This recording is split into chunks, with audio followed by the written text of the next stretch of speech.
Washington, Reuters, the U.S. Environmental Protection Agency will replace Obama-era carbon and clean water regulations and open up a national debate on climate change in 2018, part of a list of priorities for the year that also includes fighting lead contamination in public drinking water.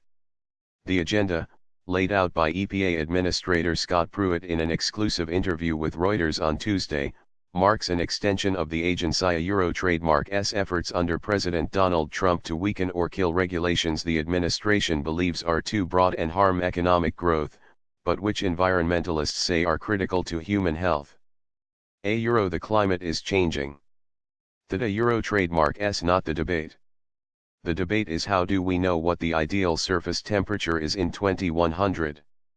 I think the American people deserve an open, honest, transparent discussion about those things, said Pruitt, who has frequently cast doubt on the causes and implications of global warming. Pruitt reaffirmed plans for the EPA to host a public debate on climate science sometime this year that would pit climate change doubters against other climate scientists, but he provided no further details on timing or which scientists would be involved. Pruitt said among the EPA trademark's top priorities for 2018 will be to replace the Clean Power Plan, former President Barack Obama trademark's centerpiece climate change regulation which would have slashed carbon emissions from power plants. The EPA began the process of rescinding the regulation last year and is taking input on what should replace it. A proposed rule will come out this year and then a final rule will come out sometime this year, he said. He did not give any details on what the rule could look like, saying the agency was still soliciting comments from stakeholders. He said the agency was also planning to rewrite the Waters of the United States rule, another Obama-era regulation, this one defining which U.S. waterways are protected under federal law. Pruitt and Trump have said the rule marked an overreach by including streams that are shallow, narrow, or sometimes completely dry, and was choking off energy development. Pruitt said that in both cases, former President Barack Obama had made the rules by executive order, and without Congress. We only have the authority that Congress gives us, Pruitt said.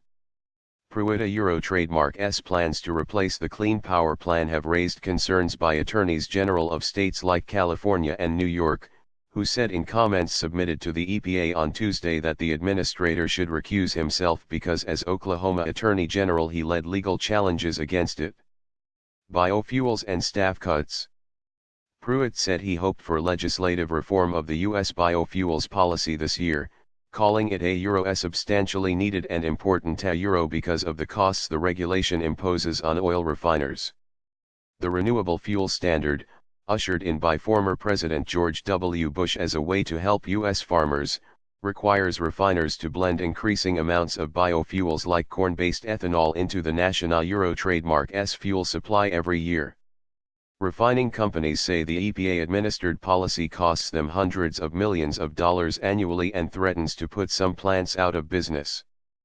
But their proposals to change the program have so far been rejected by the Trump administration under pressure from the corn lobby. The EPA in November slightly raised biofuels volumes mandates for 2018, after previously opening the door to cuts. The White House is now mediating talks on the issue between representatives of both sides, with input from EPA, and some Republican senators from states representing refineries are working on possible legislation to overhaul the program. Pruitt said he also hoped Congress could produce an infrastructure package this year that would include replacing municipal water pipes, as a way of combating high lead levels in certain parts of the United States. That to me is something very tangible, very important that we can achieve for the American people, he said. Pruitt added that EPA also continuing its review of automobile fuel efficiency rules, and would be headed to California soon for more meetings with the California Air Resources Board to discuss them. California in 2011 agreed to adopt the federal vehicle emission rules through 2025, but has signaled it would opt out of the standards if they are weakened, a move that would complicate matters for automakers serving the huge California market. In the meantime, Pruitt said EPA is continuing to reduce the size of its staff, which fell to 14,162 employees as of January 3, the lowest it has been since 1998, under Ronald Reagan when the employment level was 14,400. The EPA employed about 15,000 when Obama left office. Nearly 50% of the EPA will be eligible to retire within the next 5 years, according to the agency.